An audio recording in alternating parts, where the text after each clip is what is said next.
Greetings and salutations, everyone. I hope everyone is still doing well, and welcome to this early morning, middle of the night bonus upload. Before we jump into it, a couple quick links. As many of you know, I rely on Patreon, PayPal, channel membership, and the merch to help the channel to continue to grow and go. Links to Patreon, PayPal, and channel membership is in the description below. Merch displayed directly under the video. Also, Dogman Frightening Encounters, Volume 1 through 3, the audiobook versions. They were written and researched by Tom Lyons, narrated and produced by me, Jeff Nadolny.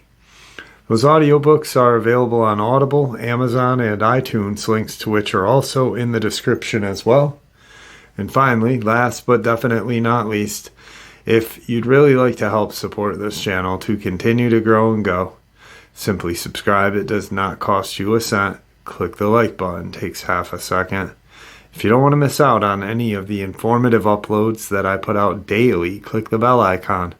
And folks, please leave a comment and share the video. Why? Well, because all of these things really do help the channel to continue to grow and go. They definitely do matter, and they are appreciated. And with that, I have taken far too much of your time. Let's jump in to this early morning, middle of the night bonus upload. Shall we? Tonight's first encounter. I'm a hunter, and I like to hunt wild boar specifically, though I've hunted deer before, and I have been known to get a turkey for Thanksgiving. I mostly hunt boar. For those of you who do not know, boar are a big problem in the U.S. A sow can have 2 litters a year, and it's not uncommon for a litter to consist of 10 or more pigs. Given that pigs eat anything and everything, it's not hard to see why the Department of Fish and Wildlife makes it legal to hunt them with almost no restrictions. In my state, it's illegal to hunt most large mammals with night or thermal vision scope, with the exception of boar and coyote. I had been saving for a year, mostly fun money. It's hard to explain to your wife that a scope that costs literally twice as much as the rifle I was mounting it on was worth. But I did it, and I took it to the range to sight it in. There was an area that had been peppered with boar activity that I knew would be perfect for a night hunt. It was easily accessible with my truck, with easy-to-find spots that I could set up in that had an overlooked, a large, easy-to-navigate clearing. The night started uneventful, mostly me tinkering with my new toy, cycling through the settings. I was a little impatient. I had spotted multiple deer, but they were out of season, and like I mentioned earlier, my current setup wasn't legal for deer. I moved to another spot I had seen days earlier that probably wasn't much better than my first, but it gave me something to do, and with a new angle to look around with my new scope. After an hour or so of glassing the area, it dawned on me, hey, this spot doesn't have much animal activity at all. No rabbit, owl. The deer I had seen earlier were 100 yards from where I was. Why was this pocket of land so dead at night, but lively in the day?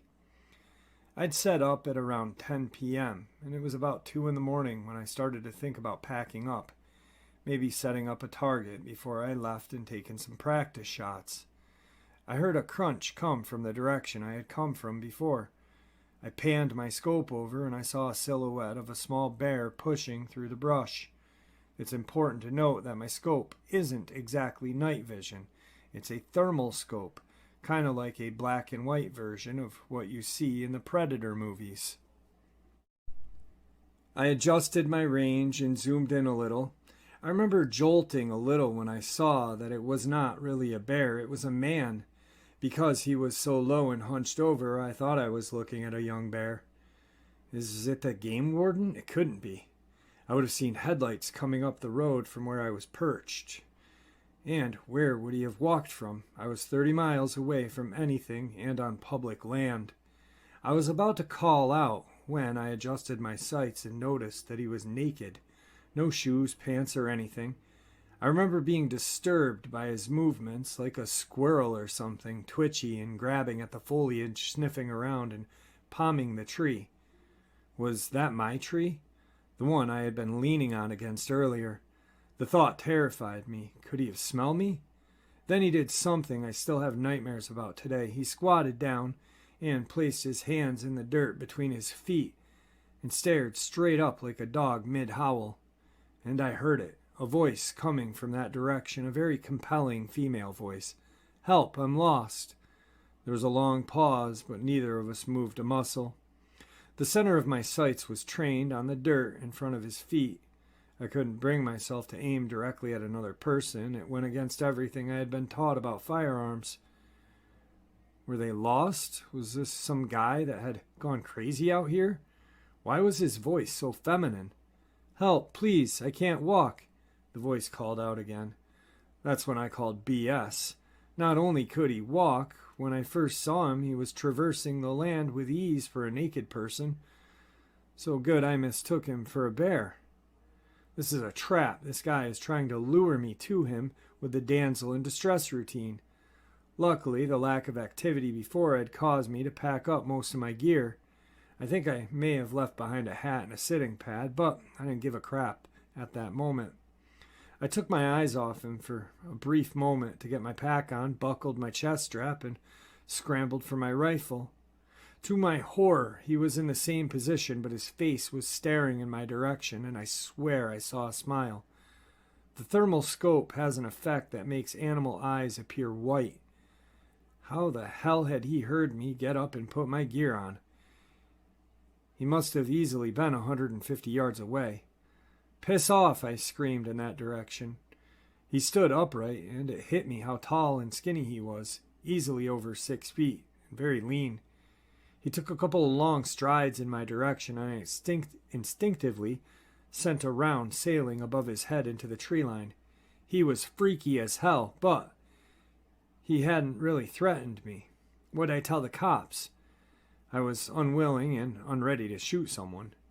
He stopped dead in his tracks and hunched down on all fours again. "The next one will mess you up. Go away." He stayed on all fours, and this time I had my sights trained dead center on him. His eyes were just above the grass like a large cat or something. I was trying to stop my trembling and knew that my voice had cracked a little on that last warning. I was terrified. That standoff probably lasted only a minute or two, maybe less, but it felt like forever. In an instant, he bolted left toward the tree line opposite the road, so much for not being able to walk. I could barely keep him in my scope, he was moving so fast. He disappeared into the brush, and I sent another round sailing high in his direction, racked another round and tried to pocket that mag and swap for a fresh one, but I dropped it and didn't bother looking for it. I wasn't far from my truck, and I just wanted to get out of there. I could hear him in the distance, yelling in this weird sound that could have been a laugh or a cry. I scrambled up the trail and arrived to my truck breathless, tossed my gear into the cab, but kept my rifle in the passenger seat and sped off. For the longest time, I told this experience from the perspective of spotting some deranged crackhead living off the land, some kind of caveman. I reported it to Fish and Game, but all they did was scold me for hunting at night alone. Never received an update. It wasn't until I told this experience on a camping trip that my nephew told me about crawlers and such. My story scared the crap out of him because the spot we were camping at is technically the same forest that I seen this thing at, just 50 miles east. He was so spooked his mom, my cousin, had to take him home. She was really upset. I've gone down a rabbit hole with these spooky encounters. I'm not saying what I saw definitely was a crawler or what. I'm saying that if such a thing exists, I may have dodged the bullet that night. Tonight's second encounter. This happened in 2007. I don't remember the exact date. I was an international student from Indonesia studying interior design at the Art Institute, which is located on Wilshire Boulevard in LA. It's now in North Hollywood. College life was stressful for me. I had a hard time catching up on the workload of assignments. I missed many deadlines for my assignments. I felt so stressed, and I didn't go to class if I didn't have anything good to present during the class. While I was studying, I lived in a newly built two-story townhouse in Arcadia, near the Santa Anita shopping mall and a famous horse racing track. My older sister used to live in the same house, but in early January of 2007, she moved back to our country after finishing her studies, so I was alone. When I was young, like 5 years old, I had nightmares, and I was able to see bad things in and around our home. Almost every night I woke my parents and siblings up with my screams. Thank goodness the nightmares stopped when I was about 12. The scariest thing I saw was a pair of glowing red eyes attached to a large, black, ape-like body. It was above me while I was lying in bed sleeping. The red eyes were less than a foot distance from my face. I felt so terrified and paralyzed. I let out a faint shriek when I woke up and saw that that thing was staring at me. I pulled up my blanket and covered my face while the thing was still staring. Later, I learned that Indonesian people call it the Genderuwo. Now back to topic. Late one afternoon or early evening, after staying inside my bedroom all day watching TV and basically doing nothing productive, I wanted to go to the kitchen downstairs and make some dinner. When I opened my bedroom door, immediately I saw a translucent humanoid sitting on the floor with her legs crossed and facing the opposite direction to my bedroom's door. When it noticed me, it started to get up from the floor and turn its body to face me. It was rather skinny with long arms and clearly defined outline, just like the cloaking alien in the Predator movie, only smoother. About maybe 5 feet tall. I remember instantly feeling a very negative, malicious feeling from that thing. I then quickly closed the door and locked it. I was thinking of hiding under the bed, but I didn't have enough space underneath it. So I decided just to wait inside my bedroom until the following day around noon. I thought it was an evil spirit, and I wished the full sunlight would make it disappear. The next day it was gone, and I never saw such a thing again, thank goodness.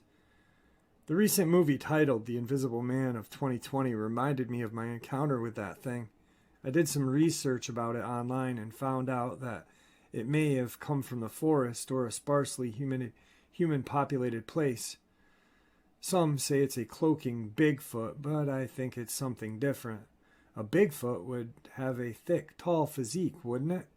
This thing was 5 feet tall and slender. And based what I saw in the outline, I believe it had short hair. The house I used to live in is in Arcadia, which is also very close to Angeles National Forest. So maybe it came down from the forest area.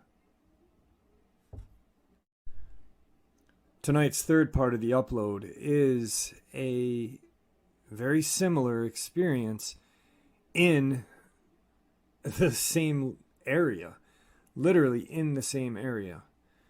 Only 7 years later, so it got me thinking, whoa, maybe this has something to do with the previous encounter. Check it out. These weird events happened to me in early 2014 in Tujunga, a small town on the edge of Angeles National Forest outside of LA, California. Actually, this is just the first of a series of events that occurred during my stay in this wonderful but dark little town, whose longtime residents called its weird energy the Veil and claim it helps keep the property developers away. So I ride horses, and I have a dressage horse who needs a lot of attention. At the time I was keeping him at a wonderful little barn in the Angeles National Forest near my apartment in town. For context, I'm 5'9", athletic beef castle of a girl. I ride rank horses, I can take a punch, and even though I'm politically very progressive, I have a sort of red state vibe. I'm originally from Kentucky, love guns.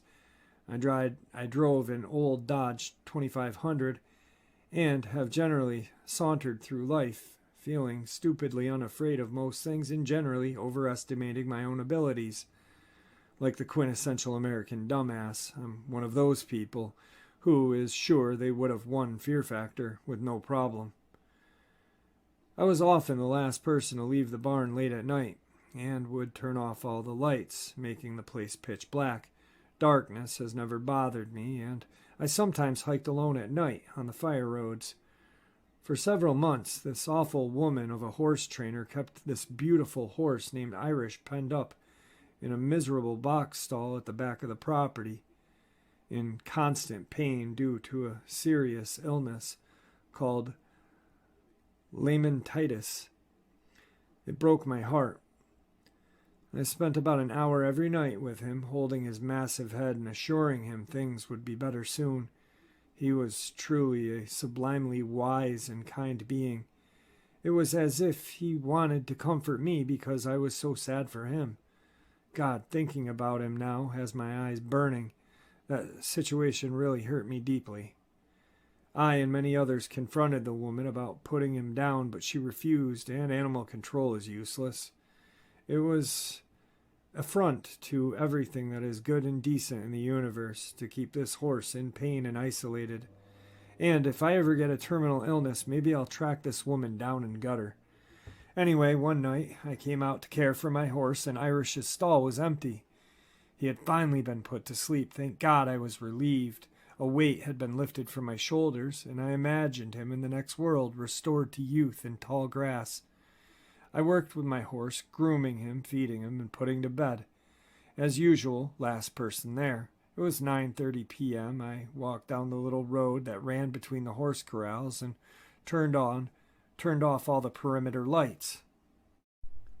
The farm became impenetrably black as usual, only not as usual this time. Every fiber of my being was alive with adrenaline. Something is here with me. Frozen, listening, the horses making their usual sounds, shuffling in their wood chip bedding, obscuring any sounds this thing could be making. I slowly reached inside my sports bra for my thin switchblade I kept under my boob. Something is here, something's behind me. In the back area by Irish's old stall. Mountain lion? Unlikely, the horses would be flipping out by the smell. It must be a meth head from the river wash hiding out, planning to do whatever to me once the lights are out.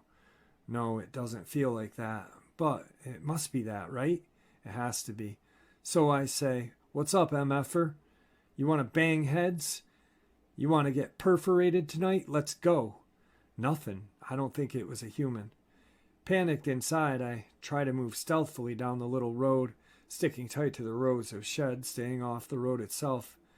I had a new F-150 at the time, and as I got close, I got my keys out. I hit the remote and lit up with all the lights, and I just ran for it. I ran like hell, like something was after me, and it was life or death.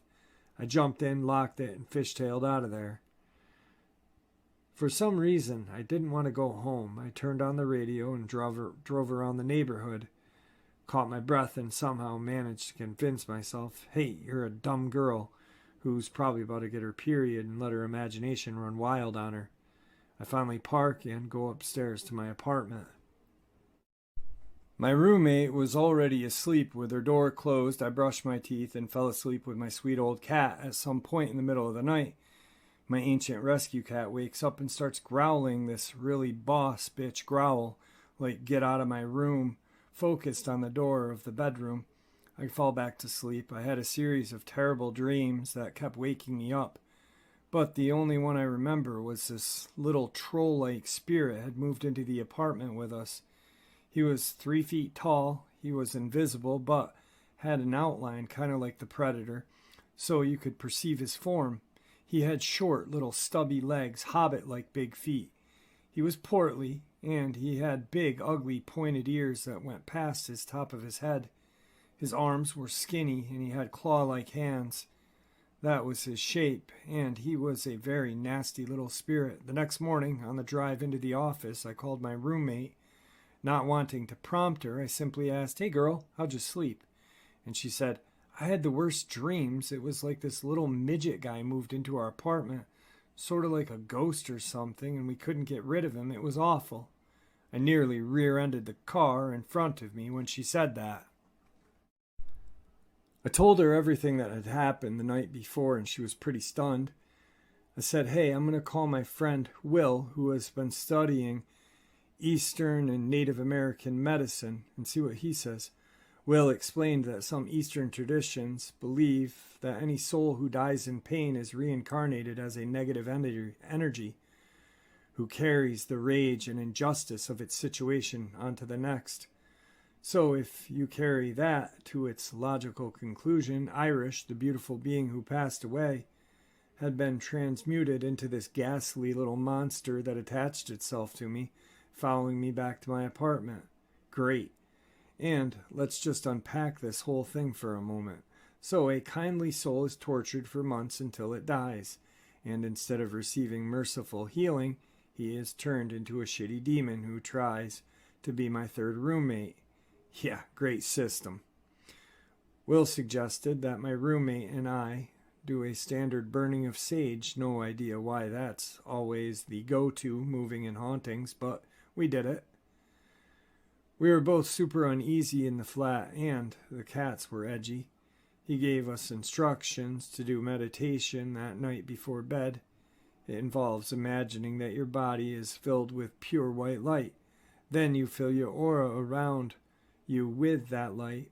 Then you fill the room with that light. Then the town, and then the state of California, and then the earth, and finally you fill the entire known cosmos with this white light. And it pushes the negative energy outside of our realm, and we wish them a smooth transition to safe and healing place where their karma can be cleansed so they can have peace. It sounds like woo-woo crap, but honestly, it was sort of comforting. Next day, all seemed well. Cats went back to barely being awake, and neither of us had bad dreams. What bothers me most about this isn't the little dude that moved into the house, or the fact that it challenged my whole notion of objective reality and the existence of spirits or whatever. It's the idea that there is no justice in the cosmos. It's all just run by a bunch of casual, cruel jerks who would do that to a sweet old horse. It's really just unsettling as everything. I'm an atheist Jew, but this has made me realize that deep down I believe in, or took for granted, that there is some sort of fundamental goodness at work, or in the universe. Nope, I think again, it's all just one ice-cold crap hole, and no matter how good you are in this world, you'll probably get screwed in the next. So that's the real swell. That's the real horror of this story. And it does haunt me. Everyone you've ever loved, your grandparents, your mom, your first pet, who knows what ghastly abomination they have turned into today. So, I don't know if these two experiences were related. 7 years apart, the people don't know each other. They live in this, or lived in the same area, same vicinity, explaining something very similar. To me, it could be related. I don't know. I don't know if it has anything to do with the horse. That's just what their opinion and theory was. It could be something that did come from Angeles National Forest. To me, that sounds more probable and definitely scarier. Anyway, tonight's fourth part of the upload is going to be some video footage of this creepy crawler creature in Moorhead, Kentucky. Some security cam footage. It is very creepy how it moves. You can see its face, and I'm almost off the fence on this one, on the side of it being real. So you guys give it a look-see and form your own idea.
Like I said, guys, it's out of Moorhead, Kentucky. You guys can make your minds up on what you think of it.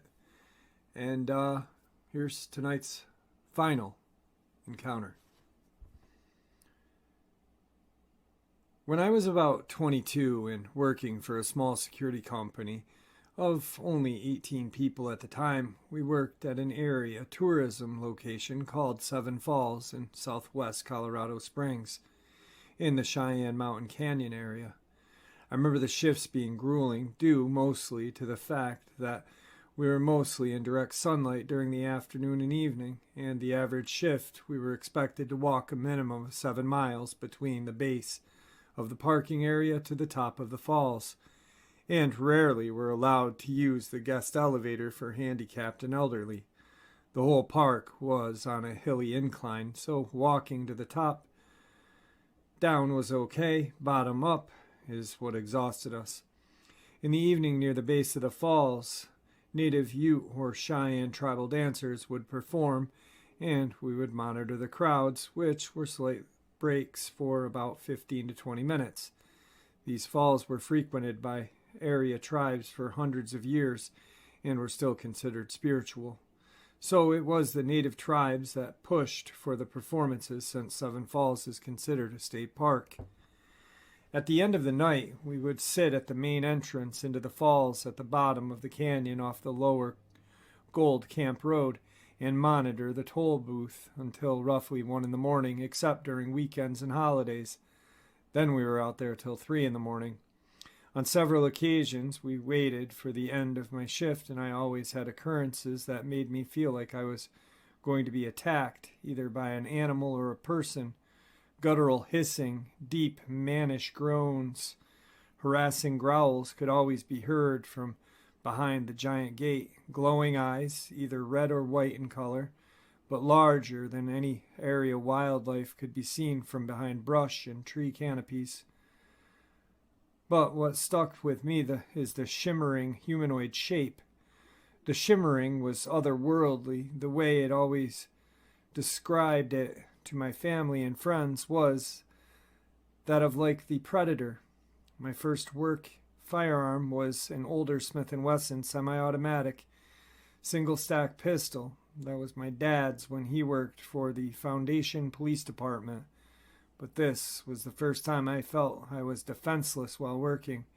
I watched this shimmering silhouette crawl on the asphalt over to the toll booth, to what then appeared to be stood upright and extended a long waving arm. This looked like a being phasing between the physical and incorporeal realm. As I shifted my weight to look closer, as I was awestruck, the glowing reddish eyes slowly came back in focus. Then, in a snap, I heard what sounded like an animal climbing up the side of the toll booth gutter, and watched as the shimmering jumped to the tree no less than 20 feet away.